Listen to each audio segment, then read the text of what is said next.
Ward సమావేశానికి విచ్చేసినటువంటి సిద్ధార్థ గారికి,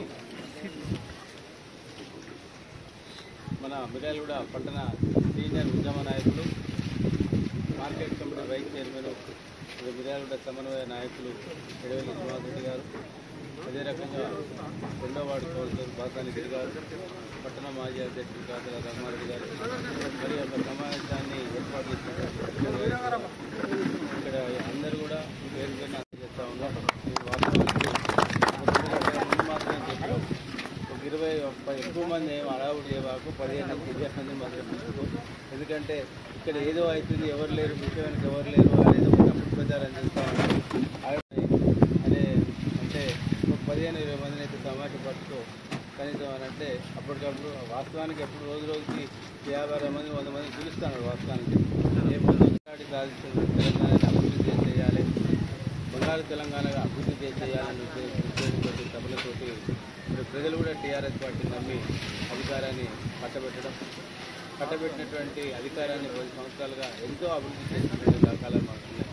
ఈ రోజు ఉన్నటువంటి అనేక సంక్షేమ పథకాలు ఏవైతే ఉన్నాయో ఈ రాష్ట్రంలో కృషి జరిగిన అన్నీ కూడా కేసీఆర్ గారి మదిలో నుండి వచ్చినటువంటి పథకాలే. కేసీఆర్ గారి యొక్క తెలంగాణ బంగారు తెలంగాణ సాధించాలని ప్రయత్నం చేయాలనే ఉద్దేశంలో భాగంగా ఆయనలో వచ్చేటువంటి ఆలోచన విధానం కూడా ఈ అన్నిటి కూడా గట్టి కొట్టే ప్రయత్నం కాంగ్రెస్ పార్టీ చేస్తూ ఉన్నది. 120 హామీలను ఎక్కడ పడితే అక్కడ ఏ రకమైన బడ్జెట్ అంటే ఏమైతే ప్రతి వాగ్దానాలు చేసుకుంటూ అబద్ధపు వాగ్దానాలు చేసుకుంటూ అధికారాల్లో వస్తుంది కాంగ్రెస్ పార్టీ. ఇలా కాంగ్రెస్ పార్టీ చేసినటువంటి అబద్ధపు వాగ్దానాలను నమ్మి ఓటేసినటువంటి ఈరోజు అర్థమైంది. అబద్ధపు వాగ్దానాలు నమ్మే పరిస్థితి లేదనేది ఇలా ప్రజలు కూడా చిన్నగా అర్థమవుతున్నటువంటి ఆ అర్థమవుతున్నందుకు నిదర్శనమే ఈరోజు ఇమీడియట్గా మీరందరూ కూడా ఎన్ని పనులున్న ఈ కార్యక్రమానికి వచ్చినందుకు కూడా మీ అందరికీ కూడా ప్రత్యేకంగా ధన్యవాదాలు తెలియజేస్తాను.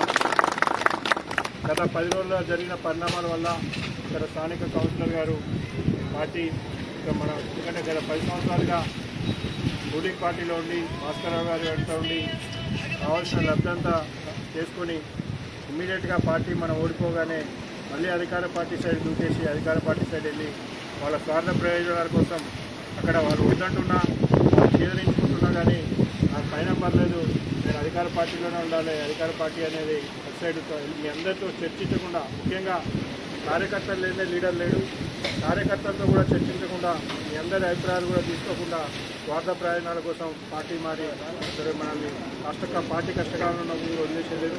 అయినా ఎటువంటి ఇబ్బంది లేదు. మీరందరూ కూడా కార్యకర్తలు, పెద్దలు, వార్డు పెద్దలు, ముఖ్యులు అందరూ కూడా టీఆర్ఎస్ పార్టీకి అండదండగా ఉంటామని చెప్పి మీ అందరూ కూడా ఇక్కడ ఉంచున్నందుకు మీ అందరికీ ప్రత్యేకంగా ధన్యవాదాలు తెలియజేస్తాను.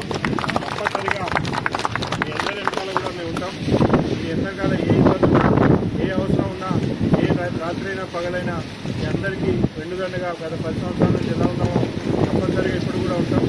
2 సంవత్సరాలు స్థానిక కౌన్సిలర్ గారు ఉన్నారు కాబట్టి మేము పెద్దగా మీతో ఇంట్రాక్ట్ కాలేకపోయినాం. ఎందుకంటే ఆయన దాటి మీ దగ్గరికి మాట్లాడితే ఏదో ప్రళయం వచ్చినట్టు సృష్టించి మీ అందరి మీద కూడా కోపగించుకొని మా మీద కూడా ఏదో మీరు ఎట్లా మమ్మల్ని మాది కాకుండా మీరు వెళ్ళిపోతారా అన్న మేము భిక్షంతో కానీ బ్రహ్మంతో కానీ ఎప్పుడైనా మాట్లాడితే ఏదో జరిగిపోయింది నాకు చెప్పకుండా మీరు ఎట్లా మాట్లాడతారు అన్న అది ఒక ఇన్సెక్యూరిటీలో ఒక ఎన్విరాన్మెంట్లో ఉండేవాళ్ళు. ఇప్పుడు అవన్నీ లేవు. ఇక అందరం కలిసిమెలిసి అందరం ఒకటే. ఇక్కడ భిక్షం పెద్ద, బ్రహ్మం పెద్ద, మీరు పెద్ద మనుషులు ఇట్లా కాకుండా అందరం ఒక యూనిటీగా మనం ముందుకు పోదాం. ఇక్కడ మీరు ఆయన వర్క్ మేము గత 10 సంవత్సరాలుగా భిక్షం వర్క్ కూడా చూస్తూ ఉన్నాం.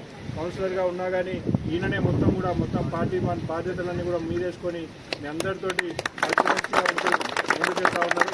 కాబట్టి ఇప్పుడు మంచి అవకాశం కూడా ఉంది. మీ అందరి సహాయ సహకారాలు కూడా భిక్షంగా అయితే ఉండాలి. అందరూ కూడా కలిసిమెలిసి అందరూ ఆయన సహకరించండి.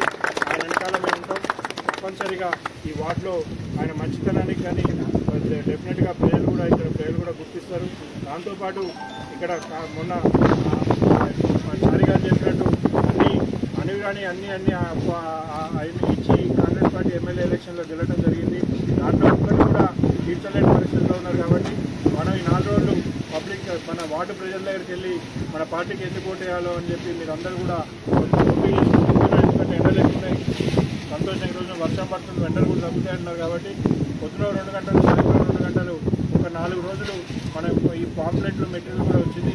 మన బీఆర్ఎస్ పార్టీకి ఎందుకు ఓటు వేయాలో కూడా మీరు అందరూ కూడా ప్రతి ఓటర్ దగ్గరికి వెళ్ళి ఎక్స్ప్లెయిన్ చేసి మన ఇక్కడ కౌన్సిలర్ గారు పార్టీ మారినా కానీ 28వ వార్డులో బీఆర్ఎస్ పార్టీ బలంగా ఉంది అని చెప్పన్న మెసేజ్ని మనం ఎలక్షన్ రేపు బూత్లో కానీ ఎలక్షన్ రోజు కానీ రేపు 4 రోజులు కానీ పెద్ద ఎత్తున ఇక్కడ బీఆర్ఎస్ పార్టీ బలంగా ఉంది. అక్కడ కౌన్సిలర్ గారు మారినంత మాత్రాన్ని ఇక్కడ ఎవరు మారలేదు, మేము అందరం ఉన్నామని చెప్పి ఈ వార్డు ప్రజలకు కూడా భరోసా ఇవ్వాల్సిన అవసరం ఉంది. కాబట్టి ఇది మనకు ఛాలెంజింగ్గా తీసుకోవాల్సిన అవసరం ఉంది. మీరందరూ కూడా కలిసిమెలిసిగా ఉండండి, మీ వెనకాల మేము ఉంటాం. మీ వార్డుకు కూడా సమన్వయకర్తగా చారి గారిని వార్డుకు నియమించడం జరిగింది. మీకు ఎటువంటి మీ వార్డులో కూడా మీ వార్డులో కూడా అపోహలు ఉన్నా, మీ వార్డులో కార్యకర్తల మధ్య ముఖ్యుల మధ్య ఏమైనా డిఫరెన్సెస్ ఉన్నా మీకు ఎప్పుడు ఇమీడియట్గా చారి గారు కూడా మీకు అందుబాటులో ఉంటారు.